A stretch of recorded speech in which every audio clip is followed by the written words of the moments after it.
রোজগার করো বা না করো, কম করো আর বেশি করো, খেতে কিন্তু হবেই। দেখা যাচ্ছে যে প্রায় দিনই বাজারঘাট লেগে আছে, একটা ফুরাচ্ছে আর একটা আনতে হচ্ছে, এই তো হচ্ছে সংসার।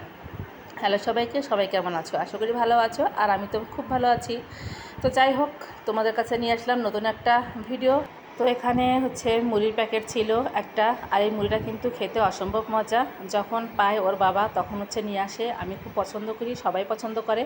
আর এখানে হচ্ছে সামনে 2 প্যাকেট টোস্ট নিয়ে আসছে, 2 প্যাকেট বিস্কিট নিয়ে আসছে। তো যাই হোক, সকালে বের করলাম, যদি কেউ খায় তো খাবে। আর এখানে হচ্ছে বাজার নিয়ে আসছে, যেহেতু আজকে সোমবার। বাজার বলতে তো পেঁপে আর হচ্ছে আলুটা হচ্ছে ছিলই না ঘরে, তো গতকালকে রাত্রে নিয়ে আসছে। তো ভাবলাম যে কী রান্নাবান্না করব সেটাই চিন্তাভাবনা করে কেটে কুটে নেব। এদিকে লেবু নিয়ে আসছে, লেবুটা হচ্ছে দেশি, এত সুন্দর একটা সেন্ট, খেতে মানে বেশ ভালো লাগে। তারপর হচ্ছে অনেকক্ষণ পর, এটা হচ্ছে সকালবেলায় প্রায় 10টার দিকে, এই মানে কলাটা নিয়ে আসছে এক চাচা, নাকি একদম টাটকা কলা নিয়ে আসছে। তো যেহেতু এই কলাটা মোটামুটি আমি বেশি পছন্দ করি, সবাই খায় কিন্তু আমি একটু বেশি পছন্দ করি, নিয়ে আসছে। আর সোয়াবিনের প্যাকেট নিয়ে আসছে, মেয়ে হচ্ছে আজকে দুপুরে সোয়াবিন খাবে, মানে সোয়াবিনের রসা, যার জন্যেই সোয়াবিনটা নিয়ে আসা।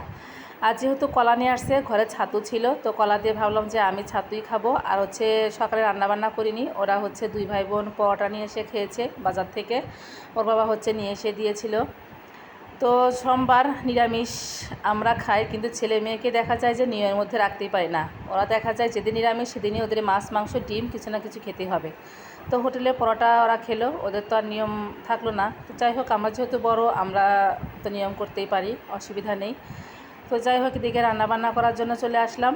তো সোয়াবিন রসার জন্য আলু কেটে নিয়েছি, আর হচ্ছে এখানে একটু ভাজি করব, পটল আর হচ্ছে কাঁচকলা। আজকে হচ্ছে পটলটা একটু কমই নিয়েছি, আর একটা কাঁচকলা ছিল, ভাবলাম যে নষ্ট করার চাইতে একদম ভিজে ফেলে দিই, ভাজলেই সবাই হচ্ছে খেতে পারবে। আর কাঁচকলা ভাজিও কিন্তু খেতে বেশ ভালো লাগে। আর একটু কড়া করে ভেজে নিচ্ছিলাম, আর পটলটাও ভেজে নিলাম, দুটো যেহেতু অল্প অল্প একসাথেই ভাজি করে নিলাম। তো সোয়াবিনটা সিদ্ধ করে নিয়েছিলাম লবণ হলুদ দিয়ে মেখে, এখন হচ্ছে তেলে সুন্দর করে একদম লাল লাল করে ভাজি করে নিলাম, তাহলে কিন্তু খেতে বেশি ভালো লাগে।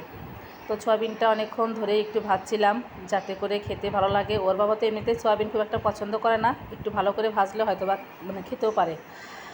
আর এদিকে গতকালকে একটু মানে ডালও ছিল, তো সেই ডালটাও পরে একটু জাল দিয়ে নেব। তো এখন হচ্ছে তরকারিটা রান্না করব। দিয়েছি আজকে হচ্ছে তরকারিতে কালো জিরা ফোড়ন, একটা শুকনো মরিচ আর আদা কুচি।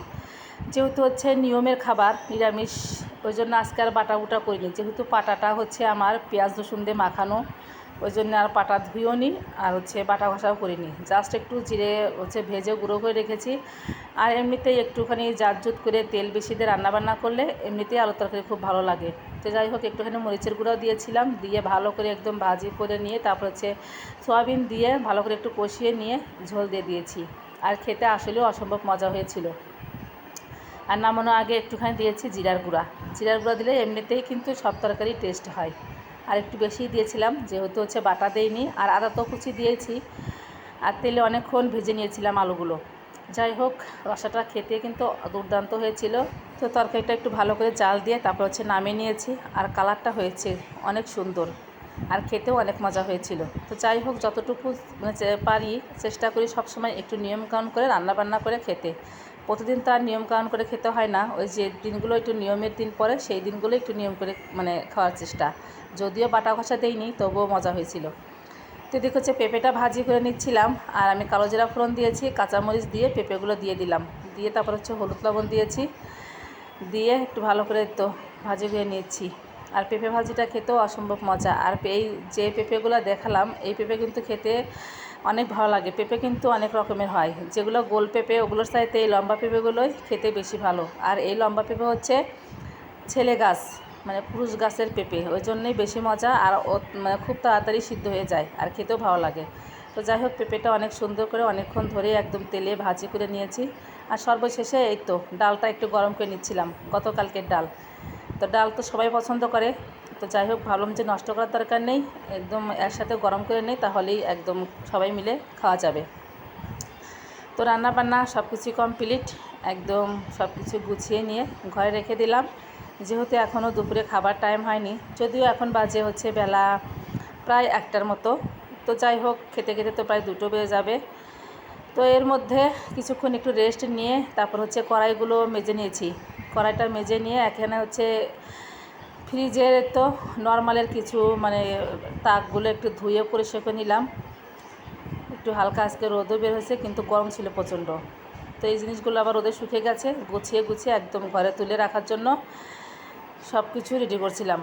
আর এদিকে কিছু কোটাকাটি মানে বোতল টতল দিয়েছিলাম। তো যাই হোক, আজকের ভিডিওটা এ পর্যন্তই। ভিডিওটা ভালো লাগলে অবশ্যই লাইক কমেন্ট শেয়ার দেওয়ার পাশে থেকো। দেখা হবে নতুন একটি নেক্সট ব্লগে। সে পর্যন্ত সবাই ভালো থেকো, সুস্থ থেকো। টাটা।